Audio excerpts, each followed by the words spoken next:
الحمد للہ رب العالمین والصلاة والسلام علی اشرف الانبیاء والمرسلین نبینا محمد وعلی آلہ واصحابہ اجمعین۔ اعوذ باللہ من الشیطان الرجیم، بسم اللہ الرحمن الرحیم۔ وَإِذَا مَسَّ الْإِنسَانَ ضُرٌّ دَعَا رَبَّهُ مُنِيبًا إِلَيْهِ ثُمَّ إِذَا خَوَّلَهُ نِعْمَةً مِّنْهُ نَسِيَ مَا كَانَ يَدْعُو إِلَيْهِ مِنْ قَبْلُ وَجَعَلَ لِلَّهِ أَنْدَادًا لِيُضِلَّ عَنْ سَبِيلِهِ قُلْ تَمَتَّعْ بِكُفْرِكَ قَلِيلًا إِنَّكَ مِنْ أَصْحَابِ النَّارِ۔ أَمَّنْ هُوَ قَانِتٌ آنَاءَ اللَّيْلِ سَاجِدًا وَقَائِمًا يَحْذَرُ الْآخِرَةَ وَيَرْجُو رَحْمَةَ رَبِّهِ قُلْ هَلْ يَسْتَوِي الَّذِينَ يَعْلَمُونَ وَالَّذِينَ لَا يَعْلَمُونَ إِنَّمَا يَتَذَكَّرُ أُولُو الْأَلْبَابِ۔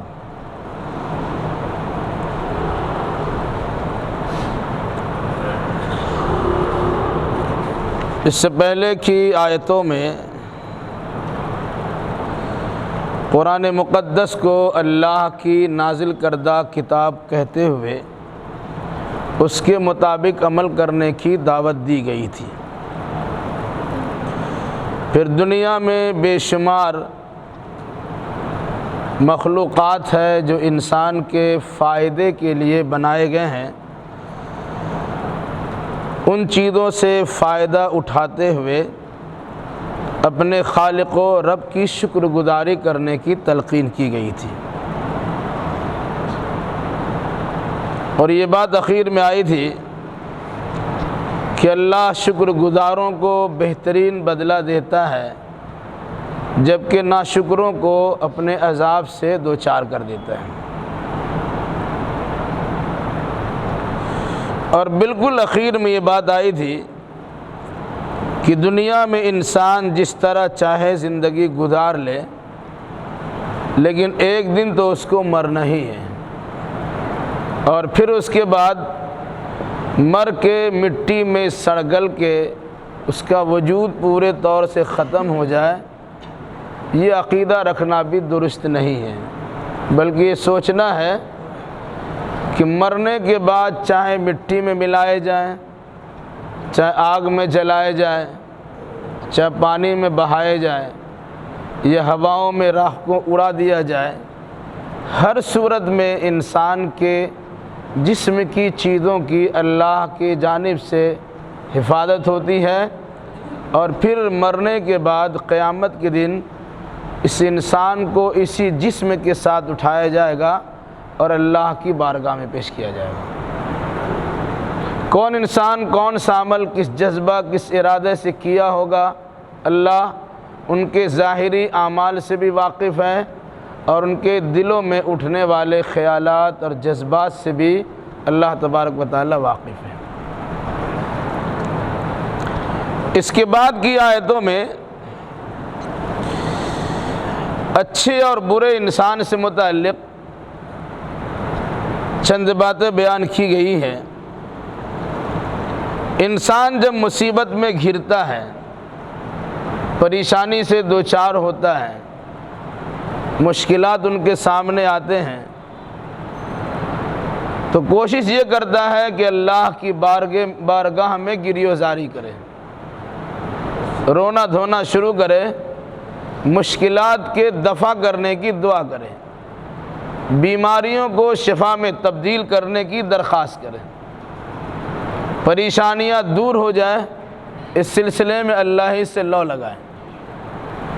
لیکن جب اللہ کی جانب سے پریشانیوں کا خاتمہ ہوتا ہے، پھر لوگوں کا حال یہ ہوتا کہ وہ اللہ کو فراموش کر جاتا ہے، اور ایسا لگتا ہے کہ اس نے کبھی اللہ کے دروازے کو دستک نہیں دیا، دروازہ کھٹکھٹایا نہیں، کبھی اللہ سے مانگا ہی نہیں۔ بلکہ اس میں بھی ایسے لوگ ہوتے ہیں کہ مصیبت کی گھڑی میں مانگتے تو اللہ سے ہیں، اور جب اس کی مراد پوری ہو جاتی ہے پھر غیر اللہ کی دعائی دینا شروع کر دیتے ہیں۔ ایسے لوگوں سے متعلق آگے کی آیتوں میں کچھ باتیں ہیں۔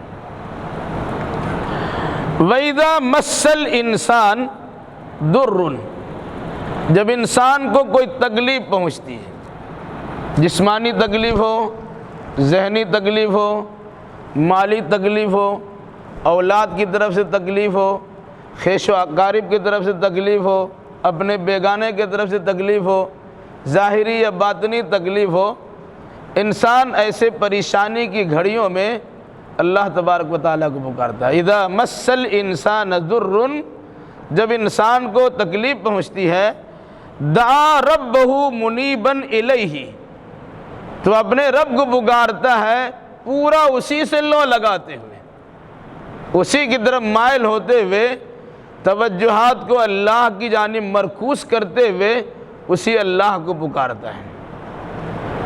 ثم اذا خولہ نعمتا منہ، پھر جب اللہ تبارک و تعالیٰ اپنے فضل و کرم سے ان کو ان کی پریشانی سے نکال دیتا ہے، یا اللہ اپنا اس پر احسان کرتا ہے اور اپنی جانب سے مہربانی فرما دیتا ہے، تو نسی ما کان یدعو الیہ من قبل، وہ بھول جاتا ہے اس چیز کو کہ جس کے لیے اس نے کبھی اللہ تبارک و تعالیٰ کو پکارا بھی تھا۔ اس سے پہلے جس چیز کے لیے اللہ کو پکارا تھا وہ اسی کو بھول جاتا ہے۔ وَجَعَلَ لِلَّهِ أَنْدَادًا، اور اللہ کے لیے شریک اور پارٹنر تیار کرنا شروع کر دیتا ہے، لِيُضِلَّ عَنْ سَبِيلِهِ، تاکہ وہ خود بھی گمراہ ہو اور اللہ کے راستے دوسرے کو بھٹکا بھی دے۔ قُلْ تَمَتَّعْ بِكُفْرِكَ قَلِيلًا، اے نبی کہہ دیجئے کہ اپنے کفر کے ساتھ کچھ دن فائدہ اٹھا لو، اِنَّكَ مِنْ أَصْحَابِ النَّارِ، لیکن تمہیں خبر دی جا رہی ہے کہ تمہاری اس حرکت کے نتیجے میں تم تو جہنمی ڈکلیئر ہو چکے ہو، تم تو جہنمی ثابت ہو چکے ہو۔ انسان کا عجیب حال بتلایا گیا، مصیبت پڑتی ہے تو اللہ کو یاد کرتا ہے، معمولی تکلیف لاحق ہوتی ہے تو اللہ کے نام کا رٹ لگاتا ہے، راستہ چلتے ہوئے ٹھیس لگ جائے، تلوا میں کانٹا چبھ جائے، معمولی سی پریشانی ہو جائے، اللہ کرنا شروع کرتا ہے، پھر اللہ سے تکلیف کے دور کرنے کی دعا بھی کرتا ہے۔ اور اگر اللہ تبارک و تعالیٰ اپنے فضل و کرم سے تکلیف کو دور کر دیتا ہے تو انسان کی حالت اور انسان کی روش اور اس کا مزاج ایسا بن جاتا ہے جیسا اس نے کبھی اللہ کو اس تکلیف کے دور کرنے کے لیے پکارا ہی نہیں تھا۔ یا جب خوشحالی آتی ہے، فارغ البالی آتی ہے، نعمت اور مال مل جاتا ہے، دولت مل جاتی ہے، اچھی حالت بن جاتی ہے، تو وہ انسان اس دکھ درد کو، تکلیف کو، مصیبت کو فراموش کر جاتا ہے، ایسا لگتا ہے اس کو کبھی پریشانی ہوئی نہیں تھی۔ یعنی خوشی اور خوشحالی میں اس طرح مگن ہوتا ہے کہ مصیبت و پریشانی کو بھول جاتا ہے، جو ایام اور جو ادوار ان پر گزر چکے ہوتے ہیں ان کا اسے خیال بھی نہیں رہتا۔ اور حد تو یہ ہے کہ جس اللہ سے لو لگایا تھا، جس اللہ کو بار بار پکارا تھا، اس اللہ کو بھی فراموش کر جاتا ہے۔ اور اس پر بھی حد یہ ہے کہ اللہ کو فراموش تو کیا ہی کیا، لیکن اللہ کے علاوہ کسی غیر کو اللہ کا شریک بھی ٹھہرا دیا۔ فلاں مصیبت میں گرفتار ہوئے تو یاد تو نہیں کرتا ہے، لیکن اگر یاد کرنے کی باری بھی آتی کہتے ہیں اللہ پیر کر کے ہم بچے ہیں، ورنہ تمہارا ایکسیڈنٹ ہو جاتا۔ جہاز کی دنیا میں سفر کر رہے، سمندری سفر ہمارا ہو رہا ہے، کشتی ہمارے ہچکولے کھانے لگ گئی تھی، فلاں نے ہمیں بچا لیا، اپنا کندھا دے دیا، ہمارا بیڑا پار ہو گیا۔ فضاؤں میں اڑ رہے تھے، جہاز کے کریش ہونے کا خطرہ تھا، انہوں نے بچا لیا۔ یہاں اللہ کو انسان بھول جاتا ہے اور غیر اللہ کو پکارنا شروع کرتا ہے۔ اسی قرآن نے کیا کہا کہ جعل للہ اندادا، وہ اللہ کی سوا اللہ کے لیے شریک بنا لیتا ہے، اللہ کا پارٹنر اور ساجی اور ہمسر اور برابر کا کسی کو سمجھنا شروع کر دیتا ہے کہ اللہ کام تو یہ نہیں ہے، فلاں نے ہمیں بچا لیا۔ حول ولا قوت الا باللہ۔ اگر کسی انسان کا ایسا عقیدہ ہوتا ہے، اولاد طلب کر رہے تھے، اللہ سے بار بار دعا کی تھی، لیکن ایک بار شیطان کے بہکانے کے نتیجے میں کسی مزار پہ چلے گئے اور اللہ کی جانب سے اولاد کے ملنے کا وقت وہی متعین تھا، اور وہاں سے جب انسان آیا، اس کی بیوی کا گود بھرا اور بچے نے جنم لے لیا، تو عقیدہ ہوتا ہے کہ فلاں جگہ گئے تھے، بچہ اس نے دے دیا۔ بیٹیاں ہی بیٹیاں پیدا ہو رہی تھیں، اس کے لیے ہم نے بڑی کوشش کی، اللہ سے بہت مانگا، لیکن ساتھ میں فلاں جگہ پہ جانے کی نوبت آئی، کسی نے کہا فلاں جگہ جاؤ گے تو بیٹا ہی بیٹا ہوگا۔ اللہ تبارک و تعالیٰ نے بیٹا کے دینے کا وقت متعین کر دیا تھا، نہیں آتا تب بھی ملتا، لیکن شیطان نے اسے بہکایا۔ وہ جنات کا بھی شیطان ہو سکتا ہے اور انسان نما شیطان بھی ہو سکتا ہے، سماج اور گھر کے لوگ بھی ہو سکتے ہیں، میکے اور سسرال والے بھی ہو سکتے ہیں، کہ کسی طریقے سے وہاں پہنچا دیا جائے، پہنچا دیا گیا۔ اس کے بعد دیکھا بچہ جنم لیا۔ قرآن کہتا ہے یہب لمن یشاء اناثا ویہب لمن یشاء الذکور او یزوجہم ذکرانا واناثا ویجعل من یشاء عقیما۔ اللہ جسے چاہتا ہے لڑکی دیتا ہے، جسے چاہتا ہے لڑکا دیتا ہے، جسے چاہتا ہے لڑکا لڑکی دونوں دیتا ہے، اور جسے چاہتا ہے ان دونوں سے محروم بھی کر دیتا ہے۔ تو یہ سارا کام اللہ کا ہے، لیکن انسان مل جانے کے بعد اللہ کو فراموش کرتا ہے اور کسی بعض انسان کی طرف یا بعض جنات کی طرف یا بعض انبیاء و مرسلین کی طرف انسان رشتہ جوڑتے ہوئے کہتا ہے ہم نے ان کے نام سے اور ان کے نام لے کر دعا کی یا انہی سے دعا کی، انہوں نے ہمیں ہماری مراد پوری کرا دی۔ جب مصیبت کی گھڑی میں اللہ کو پکارتا ہے اور جب اللہ کی جانب سے مصیبت دور کر دی جاتی، خوشحالی ان پر لائی جاتی ہے، خوشخبری انہیں سنائی جاتی ہے، تو وہ اس سے مصیبت کی گھڑی کو بھول جاتا ہے اور مصیبت دور کرنے والے اللہ کو بھی فراموش کر جاتا ہے، بلکہ اللہ کے ساتھ کسی غیر کو شامل کر کے اسی کی دہائی دینا شروع کرتا ہے۔ اس کے نتیجے میں قرآن کا فتویٰ سنیے، لِيُضِلَّ عَن سَبِيلِهِ، تاکہ وہ اللہ کے راستے سے بھٹک جائے اور دوسروں کو بھی اللہ کے راستے سے بھٹکا دے۔ وہ انسان گمراہ ہوتا ہے جو اللہ کو چھوڑ کر کسی اور کے در کو دستک دیتا ہے اور وہاں سے امیدیں وابستہ کرتا ہے۔ قُلْ تَمَتَّعْ بِكُفْرِكَ قَلِيلًا، اللہ نے کہا سنو، تم نے اللہ کے ساتھ جو کفر کیا ہے، ایسا نہیں کہ اللہ فوراً تمہیں زمین میں دھسا دے گا، آگ کا انگارہ برسے گا جلا کے راکھ کر دے گا، بجلی گرے گی تمہیں تباہ برباد کر دے گا۔ اللہ ایسا نہیں کرتا، بلکہ انسان ہو، اللہ کی پسندیدہ مخلوق ہو، اللہ تمہیں سدھرنے سنورنے کا موقع دیتا ہے۔ ٹھیک ہے، تم نے اللہ کو بھلا دیا اور غیر اللہ کا نام لینا شروع کر دیا، ہم فوراً تمہیں دبوچیں گے نہیں، عذاب سے دو چار نہیں کریں گے، تمہیں موقع دیا جاتا ہے۔ قُلْ تَمَتَّعْ بِكُفْرِكَ قَلِيلًا، تھوڑا سا فائدہ اٹھا لو، آخرت کی زندگی کے بالمقابل دنیاوی زندگی بالکل قلیل ہے، مختصر ہے، اسی کو اللہ نے کہا تھوڑا فائدہ اٹھا لو، لیکن سن لو اِنَّكَ مِنْ أَصْحَابِ النَّارِ، تم نے جو عقیدہ رکھا ہے کہ بچہ فلاں نے دیا ہے، نوکری فلاں نے دی ہے، کاروبار فلاں نے اچھا کر دیا ہے، مشکلات فلاں نے دفع کر دیا ہے، پریشانی خاتمہ فلاں نے کر دیا ہے، ایسا عقیدہ رکھنے کے بعد تم تو جنت کا منہ نہیں دیکھ سکتے ہو، تمہیں جہنمی ہونے کا فیصلہ سنایا تھا۔ اِنَّكَ مِنْ أَصْحَابِ النَّارِ، تم جہنمی ہو۔ أَمَّنْ هُوَ قَانِتٌ آنَاءَ اللَّيْلِ سَاجِدًا وَقَائِمًا يَحْذَرُ الْآخِرَةَ وَيَرْجُو رَحْمَةَ رَبِّهِ، کیا وہ انسان جو رات کی گھڑیوں میں، رات کے وقتوں میں سجدہ اور قیام میں مشغول ہوتا ہے، سجدہ اور قیام کرنے میں سرگرم رہتا ہے، یحذر الآخرہ، آخرت کا اندیشہ بھی رکھتا ہے، ویرجو رحمت ربی، اور اپنے رب کے رحمت کا امیدوار بھی رہتا ہے، کیا اس شخص کی طرح ہے جو رات کو عیاشیوں میں گزارتا ہے اور آخرت کو فراموش کر جاتا ہے اور اللہ کی رحمت سے لاپرواہ ہوتا ہے؟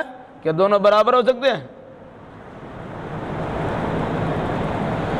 رات کی گھڑیوں میں اللہ کی عبادت میں سرگرم رہنا، سورہ فرقان میں کہا گیا والذین یبیتون لربہم سجدا وقیاما، اللہ کے نیک بندے وہ ہوتے ہیں جو رات کو جاگ کر گزارتے ہیں، لیکن رات کو جاگ کر گزارنے کا مطلب وہ گیم کھیلنے کے لیے نہیں، یا فٹ بال کا گیم دیکھنے کے لیے نہیں، یا کرکٹ کی دنیا میں مشغول ہونے کے لیے نہیں، یا اور بھی الٹی سیدھی حرکتیں کرنے کے لیے نہیں، بلکہ سجدہ و قیاما، وہ سجدہ بھی کرتے ہیں، قیام بھی کرتے ہیں، یعنی تہجد گزاری کرتے ہیں، لیٹے ہوئے ہو یا بیٹھے ہوئے ہو یا کھڑے کھڑے ہو۔ یذکرون اللہ قیاما وقعودا وعلی جنوبہم ویتفکرون فی خلق السماوات والارض ربنا ما خلقت ھذا باطلا سبحانک وقنا عذاب النار۔ وہ کھڑا بھی ہو، لیٹا بھی ہو یا بیٹھا بھی ہو، وہ اللہ تبارک و تعالیٰ کا نام لیتا رہتا ہے، ذکر و اذکار میں، دعا و مناجات میں مشغول اور منہمک رہتا ہے، اور جب اس سے فارغ ہوتا ہے تو اللہ کی بے شمار مخلوقات میں غور و فکر کرتا ہے، آسمان کو دیکھتا، ستاروں پر نگاہ دوڑاتا، چاند و سورج پر غور و فکر کرتا، زمین میں پائی جانے والی بے شمار مخلوقات میں توجہ کو مرکوز کرتا ہے کہ آخر اللہ نے ان چیزوں کو کیوں پیدا کیا۔ تو انسان کی زبان ہی نہیں بلکہ دل کی آواز اٹھتی ہے، سبحانک، اے اللہ تو نے اسے بیکار نہیں پیدا کیا، تیری ذات پاک ہے کہ کوئی تو بیکار کام کرے، تیری ذات اس سے پاک ہے۔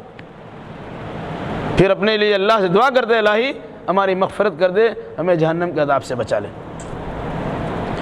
تو جو انسان رات کی گھڑیوں میں سجدہ اور قیام میں مشغول رہتے ہیں، یعنی اللہ کی عبادت میں سرگرم رہتے ہیں، یہ عبادت کیوں کرتے ہیں؟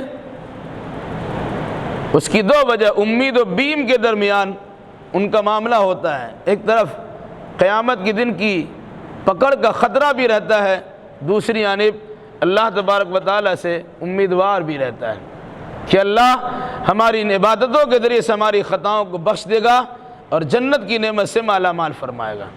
دوسرا ڈر لگا رہتا ہے کہ پتہ نہیں عبادت اللہ کے منشے کے مطابق ہم کر پاتے کہ نہیں کر پاتے ہیں، کہ ایسا تو نہیں ہے کہ عبادت نہیں کیا تب بھی عذاب سے دوچار اور عبادت کرنے کے بعد بھی اللہ کے عذاب میں گرفتار۔ تو ڈر لگا رہتا ہے، خوفوں و طمع، امید بھی ہے اور خوف بھی ہے، اللہ کی پکڑ کا ڈر بھی ہے اور اللہ کی نعمتوں کے ملنے کی امید بھی ہے۔ تو آخرت سے وہ انسان ڈرتا بھی ہے، یعنی آخرت کی پریشانی سے اور پشیمانی سے ڈر بھی رکھتا ہے اور اللہ تبارک و تعالیٰ کی رحمت کے ملنے کی امید بھی رکھتا ہے۔ تو جو انسان رات میں اللہ کی بندگی کرے اور جو انسان رات میں اللہ کی بندگی نہ کرے، مراد صرف رات ہی نہیں ہے، جو انسان اللہ کی عبادت کرے اور جو انسان اللہ کی عبادت نہ کرے، دونوں برابر نہیں ہو سکتے۔ پھر اس حقیقت کو سمجھانے کے لیے آگے ایک چھوٹا سا جملہ ہے، قل هل يستوي الذين يعلمون والذين لا يعلمون، اے نبی ذرا ان سے کہیے، سوال کیجئے، کیا وہ لوگ جو جانتے ہیں اور وہ لوگ جو نہیں جانتے ہیں برابر ہو سکتے ہیں؟ علم والے اور جس کے پاس علم نہیں ہے برابر ہو سکتے ہیں؟ ظاہر سی بات، ہر آدمی کہتا ہے نہیں برابر ہے۔ دنیاوی اعتبار سے بھی کوئی انسان پڑھا لکھا ہے، اس کے بارے میں بڑی قدر و منزلت کی جاتی، تعریف کی جاتی، اس کی سراہنا ہوتی ہے کہ فلاں کے بچے تو بڑے پڑھے لکھے ہیں وغیرہ وغیرہ، دنیاوی اعتبار سے بھی ہے اور دینی اعتبار سے بھی ہے۔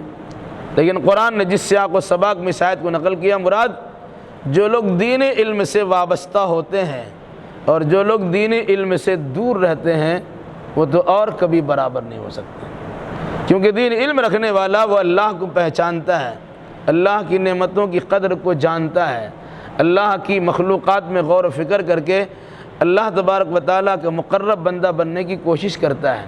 اور جو انسان اپنے رب کو نہیں پہچانتا وہ اللہ کی شان میں گستاخیاں کرتا ہے، اس کے لیے بیٹا اور بیوی بناتا ہے، اس کے لیے پارٹنر اور شریک کو تیار کرتا ہے اور نتیجے میں وہ اللہ کے غضب کا شکار ہو جاتا ہے۔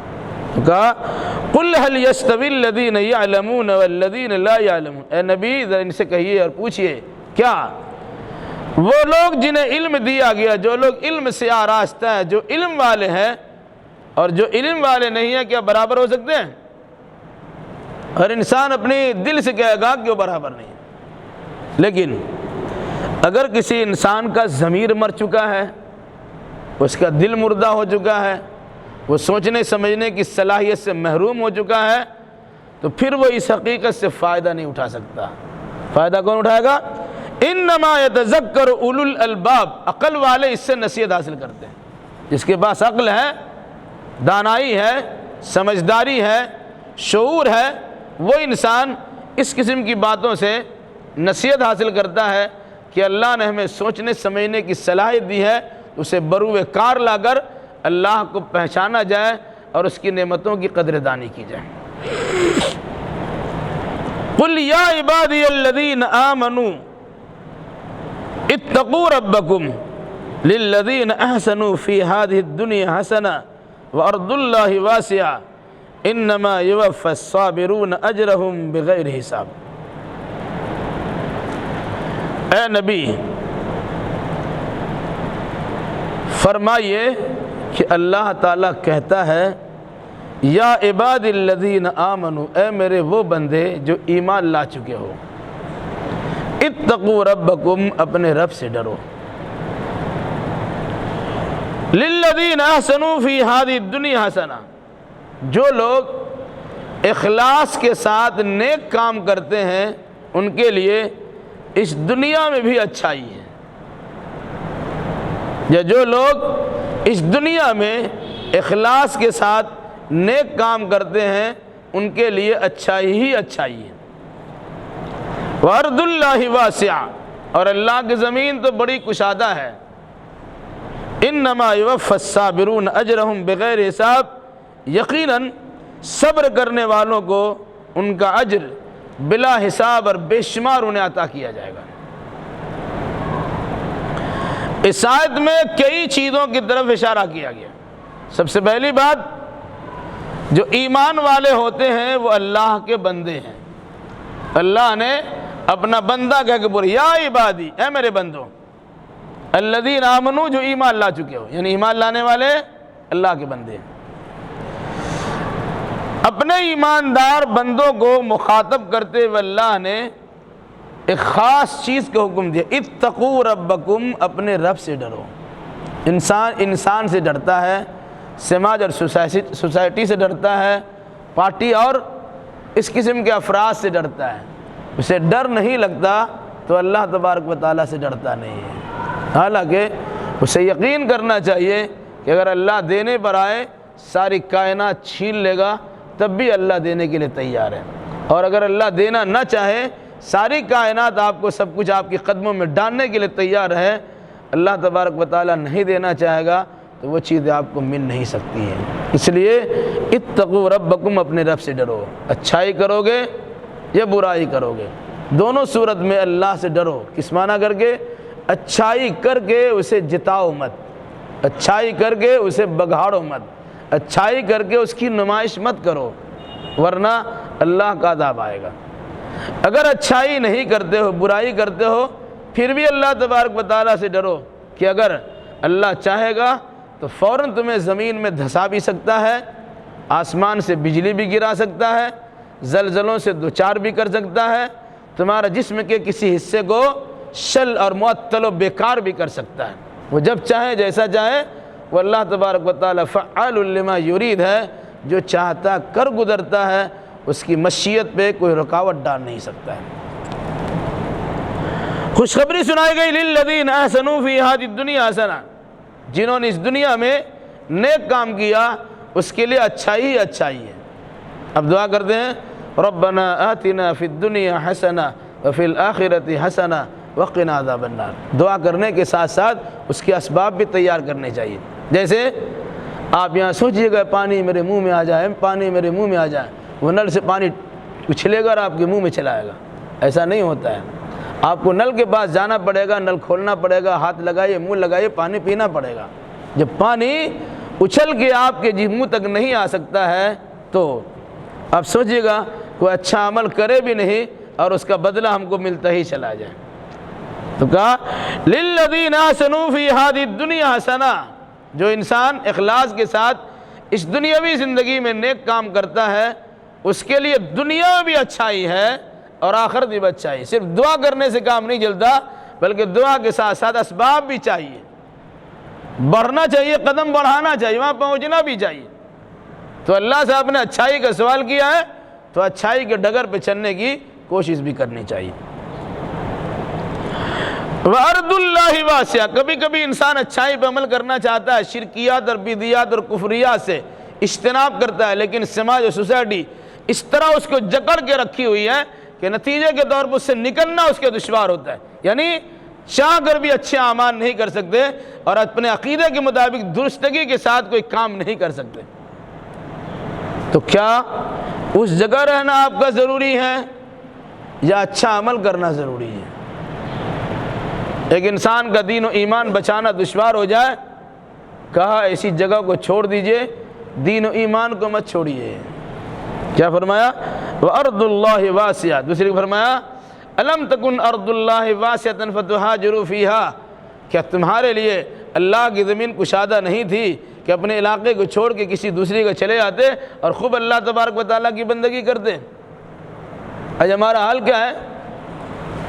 کچھ لوگ تو ایسے ہیں جو سوچتے ہیں کہ مسلم علاقے میں رہیں کہ آسانی سے اللہ کی بندگی بھی کر سکے۔ کچھ لوگ سوچتے ہیں مسلم علاقے میں رہ کہ کم سے کم گوشت تو کھانے کو ملتا رہے گا۔ کچھ تو ایسے لوگ ہیں کہ جہاں مسلم علاقے میں رہیں گے ہماری میجورٹی رہے گی، تعداد ہماری زیادہ رہے گی، باہر والوں کا ہم پر حملہ نہیں ہوگا۔ یہ سب نیت کی خرابی ہے۔ لیکن کچھ لوگ اپنے مسلم علاقوں میں اس لیے رہنا چاہتے ہیں کہ وہاں مسجدیں ہوتی ہیں، وہاں سے اذان کی آواز سنی جائے گی اور اذان کی آواز سن کر ہم مسجد میں جائیں گے، اللہ کی بندگی بھی کریں گے، ایک اچھی بات ہے۔ لیکن سماج میں، سوسائٹی میں، مسلم معاشرے میں ایسے لوگ بھی ہیں جنہیں آپ کہتے ہیں کہ بڑا پڑھا لکھا آدمی ہے، بڑا ترقی کر گیا ہے، اتنا ترقی کیا کہ مسلم سماج اس کے نفرت ہو گئی، دشمن عداوت ہو گئی۔ وہ ایسے علاقے میں گھر بنائیں گے جہاں اذان نہ سنائے دے، فجر میں جاگنے کے نوبت ہی نہ آئے، اور بہانہ بنا کر کہہ سکتے ہیں کہ جماعت کے لیے، جماعت میں جانے کے لیے تو اذان سننا ضروری، ہم تو اذان سنتے ہی نہیں ہیں۔ ایسے مزاج ہیں، اذان سنیں گے تب نہ مسجد جائیں گے، ہم کو تو اذان سنائی نہیں دیتی۔ اس کا مطلب کوئی کفرستان میں رہے گا جہاں اذان نام کی کوئی چیز ہی نہیں ہوگی، کیا مسلمان باقی نہیں رہے گا؟ اور حال یہی ہے کہ لوگ ایسے علاقوں سے نکلتے ہیں، نفرت کرتے ہیں، مسلم پھور قسم کے لوگ ہیں، بس اچھے نہیں ہیں، چلو چلتے اس علاقے میں جہاں دنیا بھر کے اور بہت سارے لوگ رہیں گے، آزادانہ خیال کے ساتھ میں ہم رہیں گے، پڑھے نہ پڑھے کون پوچھنے والا ہے۔ آپ کے شہر میں بھی لوگوں کا ایسا مزاج ہے، اور عام طور سے لوگ جب دنیاوی اعتبار سے ترقی کر جاتے ہیں اور اگر آپ کی امیدیں ان سے وابستہ ہوتی ہیں کہ فلاں کا لڑکا تو بیرسٹر بن رہا ہے اور جج بن رہا ہے اور اس کے علاوہ ISR IPS بن رہا ہے وغیرہ وغیرہ، تو اس کے مزاج میں جو رونق پیدا ہوتی ہے اور مزاج میں جو تلخی پیدا ہوتی ہے وہ آپ کو اپنے پاؤں کے نیچے روندنا چاہتے ہیں۔ آپ نے بڑی امید سے اسے پالا ہے، اسے پوسا ہے، اسے پڑھایا، اسے لکھایا ہے، اسے آگے بڑھایا ہے، لیکن چونکہ اس کا مزاج دینی نہیں تھا، دین کی طرف آپ نے توجہ نہیں دیا تھا، نتیجے کے طور پر پہلے ماں باپ کو ہی ڈیمیج کرتا ہے، اسے چھوڑتا ہے۔ آپ لوگ میرے ہم منصب نہیں ہیں، آپ کا اور ہمارا اسٹیٹس ملتا نہیں ہے، ہم آپ کے ساتھ تو رہ نہیں سکتے ہیں۔ شیطان اسے پٹی پڑھاتا رہا، آہستہ آہستہ آہستہ آہستہ وہ سبوں سے دور ہوتا چلا جاتا ہے، وہ اللہ سے دور تو تھا ہی، اللہ کے بندوں سے بھی دور چلا جاتا ہے۔ قرآن کہتا ہے سنو، وَأَرْضُ اللَّهِ وَاسِعَةٌ، اللہ کی زمین کشادہ ہے۔ اگر کسی جگہ پر اللہ کی بندگی کرنے میں رکاوٹ ڈالی جاتی ہو اس جگہ کو چھوڑا جا سکتا ہے، اور یہی وجہ ہے کہ اللہ کے نبی محمد الرسول اللہ صلی اللہ علیہ وسلم اور انبیاء کرام نے ہجرت کی ہے۔ مکہ جیسی سب سے بہترین جگہ کو اللہ کے نبی صلی اللہ علیہ وسلم نے صرف اس لیے چھوڑا کہ وہاں پر دین پر عمل کرنا دشوار ہو رہا تھا۔ اپنے علاقے کو نہیں چھوڑتے ہیں، کیوں؟ یہاں سے نکلیں گے تو گوشت نہیں ملے گا، یہاں سے نکلیں گے تو آزادی کے ساتھ گالی بولنے کا موقع نہیں ملے گا، اس مناسبت سے انسان نہیں نکلتا ہے۔ جبکہ ہجرت در حقیقت جنت کی طرف بڑھنے کے لیے ایک بہترین ذریعہ ہے، اس لیے کہا کہ مکہ جیسی سرزمین کو چھوڑا جا سکتا ہے لیکن دین و ایمان کا سودا نہیں کیا جا سکتا ہے۔ آج ہمارا حال کیا ہے؟ ہم دین و ایمان بیچ کر ہم اسی جگہ پر رہیں گے، NRC کا مسئلہ آیا, چلا چلی شروع کر دیا, بھائی نہیں چلو کہیں جانا ہوگا جائے گا, اور اگر نہیں تو ایک بڑی تعداد آپ کے پاس ہے, مرنے مٹنے کے لیے تیار ہوئے, کچھ نہیں ہوگا. تو آدمی ادھر سے بھی نہیں کرتا, ادھر سے بھی نہیں کرتا. مدینہ کی چھوٹی سی ریاست تیار ہوئی, پوری دنیا کو چیلنج کر دیا گیا. کتنے لوگ تھے جنگ بدر میں؟ 313. اب 313 ہی ہیں, اب تو 32 کروڑ کی آبادی میں ہیں. ان کے 32 کروڑ معبودان ہیں, آپ 32 کروڑ اپنی آبادی رکھتے ہیں, پھر بھی ڈرتے ہیں. بہرحال کیا کہا؟ وَأَرْضُ اللَّهِ وَاسِعَةٌ, اللہ کی زمین بڑی کشادہ ہے. پھر اس کے ساتھ کہا اِنَّمَا يُوَفَّى الصَّابِرُونَ أَجْرَهُمْ بِغَيْرِ حساب. ہاں اگر کوئی انسان ڈٹا رہتا ہے, صبر کیے رہتا ہے, جمع رہتا ہے, تو اللہ ایسے صابروں کو بلا حساب اجر و ثواب عطا فرماتا ہے. صبر کرنے کا مطلب نہیں ایک تماشا لگا دیا گال پہ, اس پہ مار لیجیے, وہ گاندھی جی کا فارمولہ ہو سکتا ہے, اسلام کا فارمولہ نہیں ہے. وہ کرسچنٹی کی تعلیم ہو سکتی ہے, اللہ کے نبی صلی اللہ علیہ وسلم کی تعلیم نہیں ہے. اگر ایک تماشا کوئی لگاتا ہے, آپ کو اختیار دیا کہ اتنے ہی سناٹا دار تماشا آپ بھی نصیب کیجیے.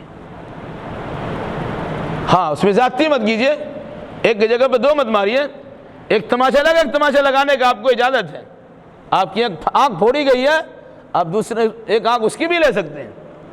ایک انگلی تک آپ کی کاٹ دی گئی ہے, آپ اس کی انگلی کاٹ سکتے ہیں. یہ تو مزاج شریعت نے دی ہے, لیکن ہم پڑھتے بھی نہیں ہیں, اس پہ توجہ بھی نہیں دیتے ہیں. نتیجے کے طور پر ہاں صبر کرتے ہیں, مگر یہ صبر کہاں ہے؟ جہاں ڈر لگا ہوا ہے. اپنے گھر میں صبر نہیں ہے, بھائی بہنوں کے ساتھ صبر نہیں ہے, ماں باپ کے ساتھ صبر نہیں ہے, کھانے پینے کی چیزوں میں صبر نہیں ہے. ان کو تھوڑا سا کم مل گیا, چلا چلی کر دیا, پلیٹ پھینک دیا. چاہے ماں کو نقصان ہو, چاہے باپ کو نقصان ہو, چاہے پلیٹ ٹوٹ جائے, پرواہ نہیں ہے. صبر کہاں کرتے ہیں؟ دیکھتے ہیں یہاں پر ہم کو کچھ کر ہی نہیں سکتے ہیں, تو لاچار تو صبر ہی کرنا پڑے گا. اس کا نام صبر نہیں ہے. بدلہ لینے کی طاقت ہو پھر صبر کیا جائے, تب صبر اس کا نام ہے. اگر غریب و نادار لوگ, فقیر قسم کے لوگ عاجزی انکساری کرتے, بہت بڑی بات نہیں ہے. مالدار لوگ عاجزی کریں گے, بڑی بات ہے. آپ عاجزی کر سکتے ہیں تب یہ بڑی بات ہے. آپ کے پاس عاجزی کی سوا تو کوئی ہے ہی نہیں, تو عاجزی آپ نے تو مجبوری میں کیا. تو اگر صبر مجبوری میں کیا ہے تو صبر کا فائدہ نہیں ہے. ہاں آپ کے پاس طاقت و صلاحیت ہو, ڈٹ کے اس کے مقابلہ کیجئے. نہیں مقابلہ ہو سکا, مقابلہ کرنے کے باوجود پھر ہجرت کا راستہ بھی آپ کو دکھایا گیا. پھر فرمایا انما یوفی الصابرون اجرہم بغیر حساب, ایسے صبر کرنے والوں کو ان کا اجر بلا حساب اور بے شمار دیا جائے گا.